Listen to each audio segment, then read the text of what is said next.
Na ang ating banana fritters, sa social na banana fritters. Ayan, yung unang batch ko pala ay medyo siya brown. Pero perfect naman yung pangalawa. So how's the taste?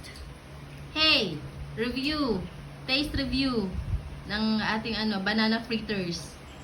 Naka-video ka, sir. Ha, ako? Yes. Kala mo si daddy? Sarap. Yeah. Sarap. Yan, huli ka, balbon. Ano? Walang ganyan. Walang ano yung ba't ka ganyan kumain? The taste is good. The texture. The taste like banana.